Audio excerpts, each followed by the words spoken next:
নমস্কার বন্ধুরা, আমি প্রিয়াঙ্কা কিচেনে আপনাদের স্বাগত। তো সবাই জানেন যে গরমকাল মানেই আমের সিজন, আর এই আম সবারই বলতে গেলে একটা প্রিয় ফল। তো এই আম সারা সিজনে তো পাওয়া যায় না। যদি আমকে সংরক্ষণ করে রাখতে চান তো অবশ্যই এই রেসিপিটি চটপট আম ফুরিয়ে যাওয়ার আগে বানিয়ে ফেলুন। তো আজকে আমি একটা ছোটোবেলার রেসিপি নিয়ে চলে এসেছি। এই রেসিপিটি ছোটোবেলায় এমন কেউ নেই যে খায়নি।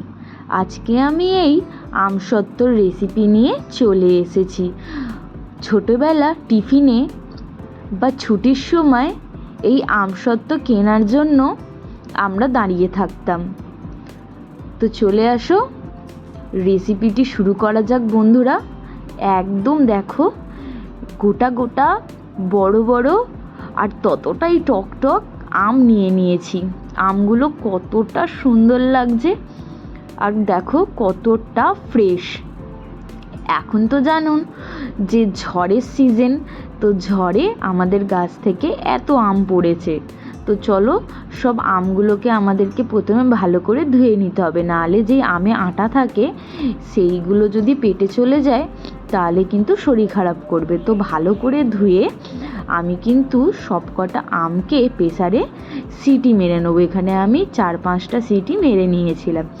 যতক্ষণ প্রেসারে সিটি হচ্ছে আমরা অন্যদিকে কিন্তু গুঁড়ো মশলা বা গোটা মশলাকে গুঁড়িয়ে নেবো।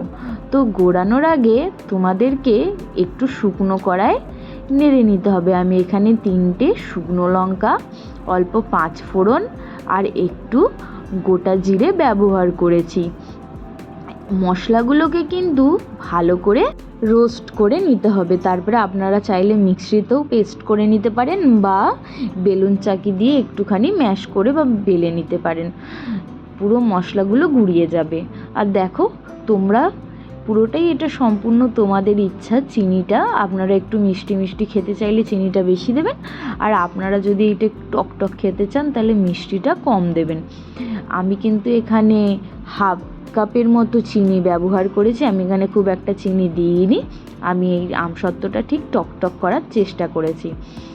দেখো, চিনিটাকে একদম গলিয়ে ক্যারামেলের মতো করে নেবে। এই যে এমনি ডেলা ডেলাগুলো হবে, কিন্তু আপনারা ভয় পাবেন না। ভালো করে নেড়ে গেলেই কিন্তু একদম ভালো করে চিনিটা মেল্ট হয়ে যাবে। এই প্রসেসটা হলো একদম কিন্তু স্লো কুক করবে, যাতে চিনিটা না জ্বলে যায়।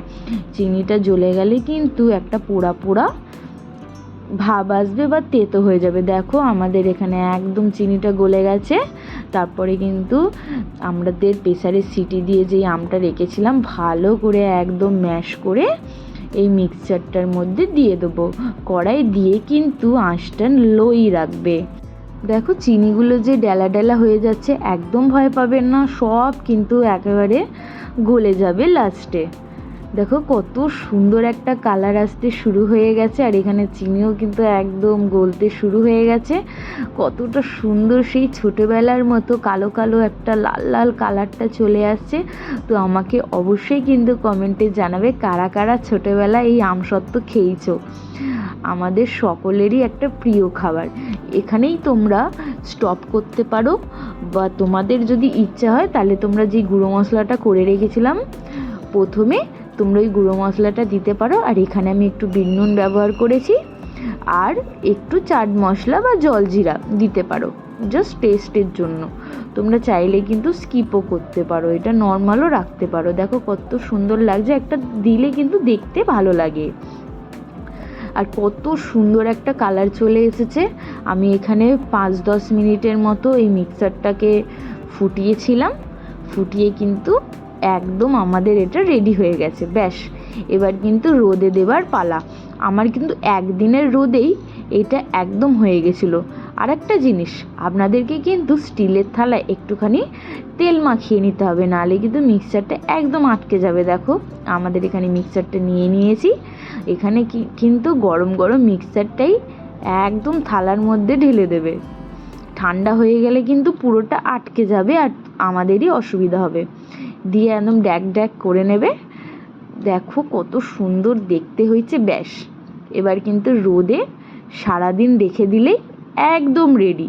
আর যাদের যদি রোদ না বেরাচ্ছে, সারা রাত্রির বা সারা দিন যদি পাখার কাছেও রেখে দাও, তোমাদের আমসত্ত্ব কিন্তু এমনিতেই হয়ে যাবে। আর দেখো এটা একদম শুকিয়ে রেডি, আমার হাতে বা আঙুলে কোথাও লেগে যাচ্ছে না। তো এখানে আমাদের আমসত্ত্ব একদম রেডি।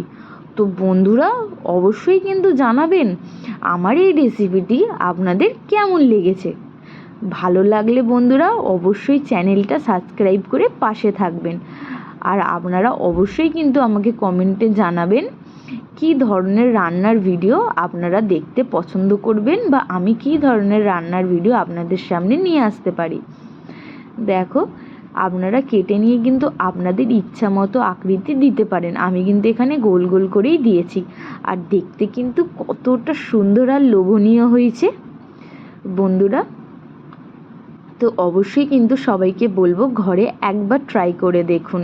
আম তো সারা বছর আর সংরক্ষণ করা যায় না, বাট এইভাবে করে রাখলে আপনারা অনায়াসে 6 মাস খেতে পারবেন। Bye bye.